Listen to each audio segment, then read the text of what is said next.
Hello guys, welcome ঘরোয়া homemade recipe চ্যানেলটিতে। দেখো, আমি শনিবারের কিছু নিরামিষ রান্না নিয়ে চলে এলাম। এখানে একটা পাতা দেখতে পাচ্ছ, এটাকে বলে গন্ধবাতাল পাতা। এটা গ্রাম্য এলাকায় আমাদের এটা বিভিন্ন জায়গায় দেখতে পাওয়া যায়, শহরে এগুলোকে কিনতে পাওয়া যায়।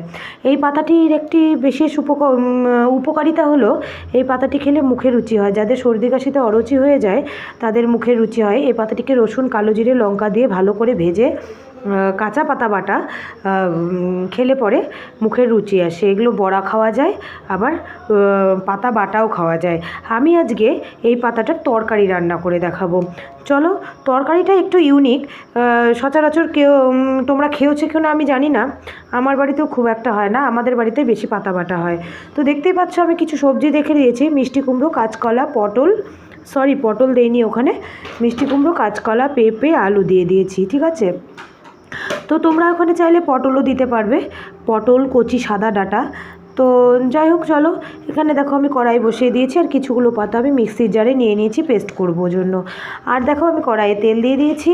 আর এই যে তোমার সবজিগুলো, এই সবজিগুলোকে আমি এখানে তেলের মধ্যে ছেড়ে দেবো। এখানে আমি 5 ফোড়ন সোমবারা দিয়েছি। ঠিক আছে, তোমরাও 5 ফোড়ন দেবে। আর যখন কাঁচা পাতা বাটা খাবে তখন ওর মধ্যে কালো জিরে দেবে, বেশি করে কালো জিরে রসুন দেবে, তাতে কিনা মুখে রুচি হয়। তো চলো, এই দেখো আমি দেখেছি এর মধ্যে একটু পেঁপে আছে, তোমাদের আবার বলে দিচ্ছি। এইভাবে ডুমু ডুমু করে সবজিটা কাটবে। এই সবজি কাটার একটু নিয়ম আছে, মানে এই ধরন করে কাটতে হয়, আমি যতটুকু জানি, আমার মা জেঠিমারা যা শিখিয়েছে তাই। তো দেখো আমি ঢাকা দিয়ে দিলাম সেদ্ধ হওয়ার জন্য।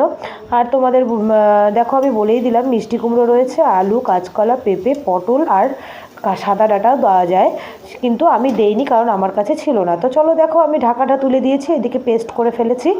আর দেখো আমি হালকা জল দিয়ে ঢেকে দিয়েছিলাম, আমার তরকারিগুলো কিন্তু মানে কিছুটা সেদ্ধ হয়ে গেছে। এইভাবে কিন্তু তরকারিগুলোকে বেশ খানিকক্ষণ ধরে আমি ভেজে নেব। যত ভাজবে তরকারিগুলো, মশলা দেওয়ার আগে যত ভাজবে এই রান্নাটির টেস্ট তত ভালো হবে। তো দেখো আমি এবার তরকারিগুলো ভালো করে ভেজে নিয়ে আমি এই পাতা বাটাটি দিয়ে দিলাম।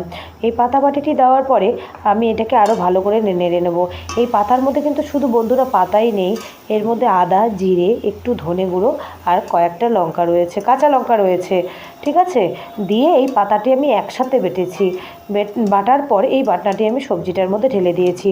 তো এইভাবে তোমরা রান্না করবে, এই রান্নাটা খেতে খুব টেস্ট হয়। এই পাতাটা যেমন কাঁচা পাতা বেটে খেতে খুব ভালো লাগে গরম গরম ভাতের সাথে, তেমন এই তরকারি খেতেও ভালো লাগে, তেমন বড়া খেতেও ভালো লাগে।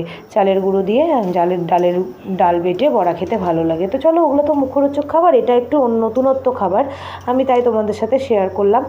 তো দেখো আমি পাতাটা দিয়েছি, পাতাটা দিয়ে কিন্তু আমি বেশ খানিকক্ষণ কষিয়ে নেব। দেখো পাতাটার জলটাও জলা জলা ভাবটা শুকিয়ে গেছে, আমার কিন্তু কড়াইয়ে প্রায় লেগে লেগে এসছে, তার মানে আমার কষানোটা হয়ে গেছে। এই পাতাটার যে একটা সুন্দর গন্ধ থাকে, এই গন্ধটা কিন্তু খুব সুন্দরভাবে আরও পাওয়া যায়। তো দেখো আমার কষানো হয়ে যাওয়ার পর মিক্সি জারের মধ্যে যেটুকু পাতা লেগেছিল বাটা, সেটা আমি ধুয়ে দিয়ে দিলাম।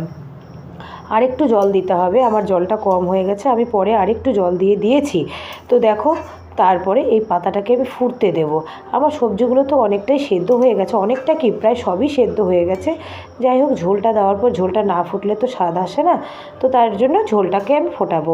আর একটু এর মধ্যে সামান্য চিনি দেবে, এটা কিন্তু খুব যে উগ্র ঝাল উগ্র মিষ্টি সেটা না, ব্যালেন্স হবে, ঝালও খুব একটা হবে না। নিরামিষ খাবারের বেশি ঝাল হলে ভালো লাগে না, তোমাদের পছন্দ মতো ঝাল দেবে। তো কালারটা দেখো কীরকম কালো কালো এসছে, এটা দেখে কিন্তু অনেকে ঘেন্না পায় কালো কালো কালার দেখে, কিন্তু বন্ধুরা সত্যি বলছি, তোমরা এই পাতাটি যদি তোমাদের আশেপাশে থেকে থাকে কি বাজারে কিনতে পাও, এনে এইভাবে তরকারি রান্না করে খাবে, এটা দিয়ে খেতে ইচ্ছা করবে। দেখো আমি কিন্তু খুন্তি দিয়ে আমি সবজিগুলোকে একটু জাস্ট দেখিয়ে দিলাম কতটা সেদ্ধ হয়েছে। কালারটা দেখে তোমরা ঘেন্না পাবে না, কারণ যেটার যেরকম কালার আসে, পাতাটা সবুজ হলে কী হবে, পাতাটা কিন্তু এরকমই কালার হয়।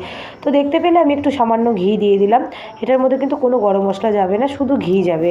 ঠিক আছে, তো ঘি দিয়ে আমি বেশ ভালো করে ঘিটাকে গোটা তরকারির মধ্যে ভালো করে নাড়িয়ে চাড়িয়ে ঘিয়ের ফ্লেভারটাকে আমি ঢুকিয়ে দিলাম। দেখো আমি এবার একটা পাত্রের মধ্যে ঢেলে নেব। আমার ঘি দিয়ে নাড়াচাড়া করা হয়ে গেছে, আমি এবার গ্যাসটা বন্ধ করে দিয়েছি, দিয়ে এবার একটা পাত্রের মধ্যে ঢেলে নেব। এই সবজিটা তরকারি একটা ডালনা টাইপের বলতে পারো তোমরা, কি সবজিও বলতে পারো, এটা শুধু ভাতের সাথেই ভালো লাগে, আদার্স কিছুর সাথেই ভালো লাগে না। তো দেখো গন্ধ বাদালের তরকারি রান্না হয়ে গেল। তোমরা কেমন লাগলো তরকারিটা তোমরা রান্না করে খেয়ে প্লিজ আমাকে জানিও। আর এদিকে যেহেতু বলেছি শনিবারের রান্না, তো দেখো পটলগুলো কেমন করে কেটে নিয়েছি, আর এখানে সর্ষে লঙ্কা আদা বেটে নিয়েছি, আর এদিকে দেখো কাঁচা মুগ ডাল। আমার শনিবারের এই হচ্ছে রান্না। আর দেখো পেঁয়াজটা আমি আলাদার জন্য রেখেছি। এখানে তোমার টমেটো কেটে নিয়েছি, ঠিক আছে। পেঁয়াজটা আমি ডিমের অমলেট আমি বিঙ্গোকে করে দেওয়ার জন্য আমি পেঁয়াজটা কেটে নিয়েছি। তো দেখতে পেলে আমি পটলগুলোকে এইভাবে চৌকো এইভাবে ক্রস করে কেটে নিয়েছি মাছের ঝোলে দেওয়ার মতন। কেন কি আমার পটলগুলো সাইজে বড় ছিল, ওই কারণে আমি পটলগুলো কেটে নিয়েছি এইভাবে। আর এই দেখো আমার মশলাটা কিন্তু বেশ কিছুটা পেস্ট করে দেওয়ার পর দেখতে পাচ্ছি মশলা অল্প দিয়েছি, তো তার কারণে দেখতে পাচ্ছি সর্ষেগুলো ভালো করে পেস্ট হয়নি, ওই জন্য টমেটোগুলো দিয়ে আমি আরেকবার পেস্ট করে নেব। তো দেখতে পাচ্ছ, আর আমি কিছুটা টমেটো ওর মধ্যে দিয়েও দেবো। তো দেখো আমার রান্না রেডি হয়ে গেল। এবার দেখো আমি দেখতে পেলে এখানে ডাল করে নিয়েছি, এখানে সবজি করে নিয়েছি গন্ধ বাদালের তরকারি, আর এখানে পটল পোস্ত। পটল শুধু পোস্ত নয়, এর মধ্যে বরবটি রয়েছে, আলু রয়েছে, দিয়ে পটল দিয়ে পোস্ত, 5 মিশে মানে 3টে মিশ্রিত পোস্ত। তো দেখো রান্নার আইটেমগুলো কেমন লাগলো, রেসিপিটি কেমন লাগলো প্লিজ আমাকে জানিও, কমেন্টে জানিও। আর তোমরা কে কীভাবে করে খাও আমাকে সেটাও জানিও। আশা করি ভালো লাগবে খেতে, আর ভালো হয়েছিল খেতে।